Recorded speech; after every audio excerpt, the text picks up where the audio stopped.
Welcome to the deep dive. Today, we're really zeroing in on crypto as it looked back on April 20th, 2025. Yeah, we've pulled together market reports, some technical analysis, regulatory news, expert takes. Quite a stack. Absolutely. And the mission is, well, to cut through that noise, right? Give you the key insights. Exactly. What were the big trends? What was happening with regulation? Any exciting tech? Let's jump in. What was the overall market vibe? Sort of tense. You could say that the global market cap was actually down a tiny bit, less than 1%. Oh, okay. But trading volume, that surged nearly 14%, which often means people are actively moving money around, maybe nervously. Right. High volume, low price movement, indecision. Sort of. And the fear and greed index was sitting at 33, definitely in fear. Bitcoin and Ethereum were, stuck in ranges. Mm-hmm. And stablecoins were just huge, like over 90% of the trading volume. People parking cash. Makes sense, especially after maybe some earlier April jitters about tariffs and that Q1 buzz around AI and meme coins. Exactly. That context is important. It was a cautious but busy market. Okay, so let's talk Bitcoin. Around 85K, you said.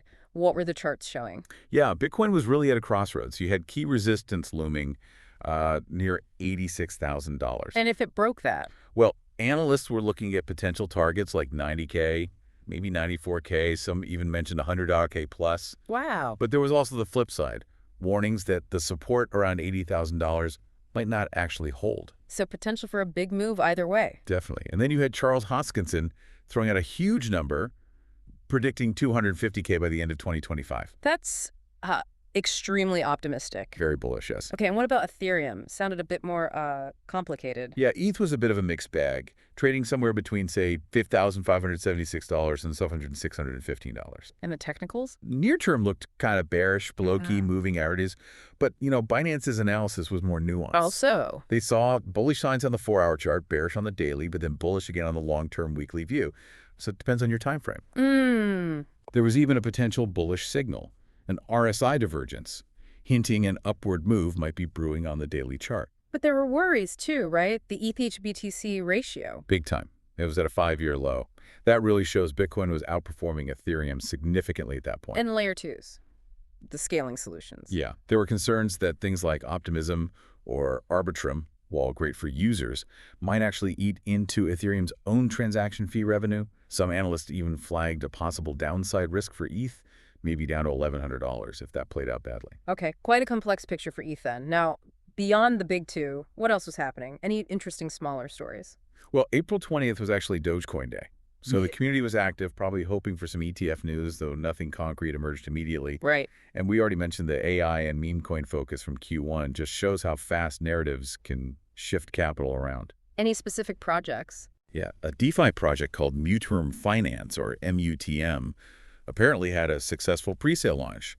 And there was a bit of drama on the Bigjit exchange involving a token called VOXEL. Oh, what happened there? Bigjit detected some kind of irregularity, some manipulation maybe, and they actually announced plans to roll back trades and compensate users.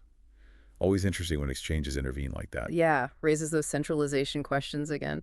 Okay, let's shift gears to regulations. Seemed like a bit of a battleground. Definitely fragmented. You had Oregon's Attorney General suing Coinbase, Over what specifically? alleging unregistered security sales. They pointed to the ICP token, interestingly, a case the SEC itself had previously dismissed. Oregon framed it as stepping into a federal enforcement vacuum. And Coinbase's reaction? They pushed back hard, called it meritless, politically motivated, a waste of money, highlighting that SEC dismissal. So state versus federal, almost. Kind of. And speaking of federal, there was news that an 18-state lawsuit against the SEC itself was paused. Why was that?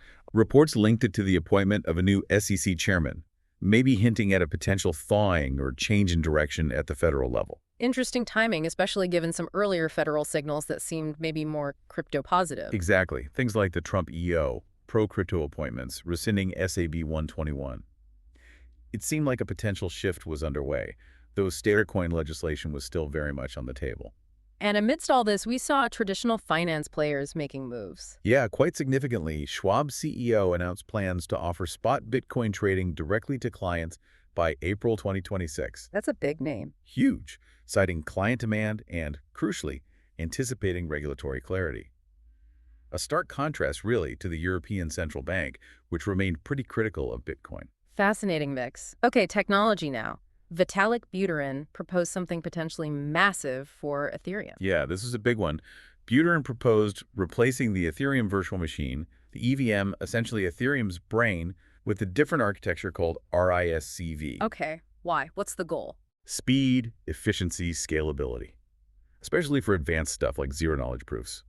The argument was, look, ZK systems often end up translating EVM code to something like RISC-V anyway. So just do it directly. Exactly. Cut out the middleman. Yeah. He suggested it could lead to efficiency gains of over 100 times. It's about keeping Ethereum competitive against newer, faster blockchains. Technically, how would that work? Would old contracts break? No, the idea was to maintain interoperability.